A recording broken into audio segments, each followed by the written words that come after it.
Hello అందరికీ welcome to my channel PS in US Telugu vlogs. లో ఎవరైనా నా ఛానల్ ఫస్ట్ టైం చూస్తున్నట్టయితే నా ఛానల్ అయితే సబ్స్క్రైబ్ చేసుకోండి.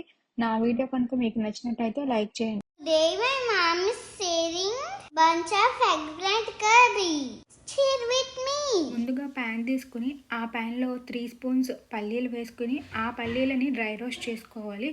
డ్రై రోస్ట్ చేసుకున్న ఆ పల్లీలని వేరే ప్లేట్లోకి ట్రాన్స్ఫర్ చేసుకోవాలి. ట్రాన్స్ఫర్ చేసుకున్నాక నెక్స్ట్ అదే ప్యాన్లో 3 స్పూన్స్ ఆఫ్ ధనియాలు, 1 స్పూన్ జీలకర్ర, 2 ఇలాచి, 1 ఇంచ్ దాల్చిన చెక్క, 6 మిరియాలు, 6 లవంగాలు కూడా యాడ్ చేసుకోవాలి. వాటిని కూడా డ్రై రోస్ట్ చేసుకున్నాక ముందుగా వేయించిన పల్లీలని మిక్సీ జార్లో యాడ్ చేసుకోండి. నెక్స్ట్ వేయించుకున్న జీలకర్ర, ధనియాలు, సినిమిక్, నెక్స్ట్ ఇలాచి, లవంగాలు, యాలక్కులు అన్నీ కూడా ఈ మిక్సీ జార్లోకి ట్రాన్స్ఫర్ చేసి దానిలో 1 ఆనియన్ని చాప్ చేసుకుని ఆ మిక్సీ జార్లోకి ట్రాన్స్ఫర్ చేసుకొని నెక్స్ట్ 1 టమాటా కూడా చాప్ చేసుకుని ఆ టమాటాని కూడా మిక్సీ జార్లో యాడ్ చేసుకుని నెక్స్ట్ కొంచెం కొత్తిమీర కూడా ఆ మిక్సీ జార్లో యాడ్ చేసుకుని మెత్తగా పేస్ట్లా గ్రైండ్ చేసుకోవాలి. గ్రైండ్ చేసుకున్న ఈ పేస్ట్లో 1 ఇంచ్ అల్లము, నెక్స్ట్ కొన్ని వెల్లుల్లి రొబ్బలు యాడ్ చేసుకున్నాక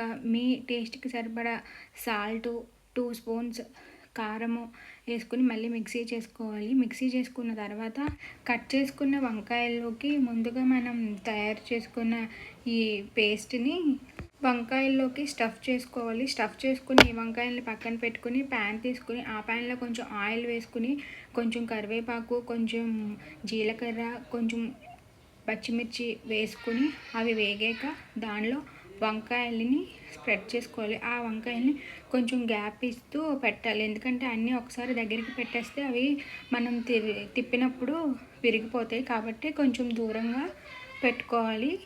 కొంచెం పెద్ద ప్యాన్లో అనేది మనం ఈ కర్రీని ప్రిపేర్ చేసుకుంటే వంకాయ ముక్క అనేది ఇరగకుండా మనం ఎట్లా కట్ చేసామో కర్రీ ప్రిపేర్ అయ్యాక కూడా ఆ వంకాయ అలానే ఉంటుంది.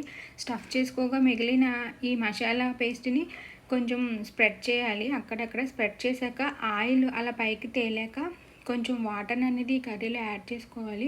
ఆ వాటర్ కూడా బాయిల్ అయ్యాక ఆ కర్రీని లిడ్తో క్లోజ్ చేయాలి. క్లోజ్ చేసిన 10 మినిట్స్ కర్రీ సిమ్లో పెట్టాలి. సిమ్లో అయిన 10 మినిట్స్కి కర్రీ అనేది రెడీ అయిపోతుంది. ఇంతేనండి, ఈ గుత్తి వంకాయ కర్రీ చాలా టేస్టీగా ఉంటుంది అండ్ సింపుల్గా కూడా ఉంటుంది. ఈ వీడియో కనుక మీకు నచ్చినట్లయితే లైక్ చేయండి, షేర్ చేయండి. నా ఛానల్ అయితే సబ్స్క్రైబ్ చేసుకోండి. Thank you for watching this video.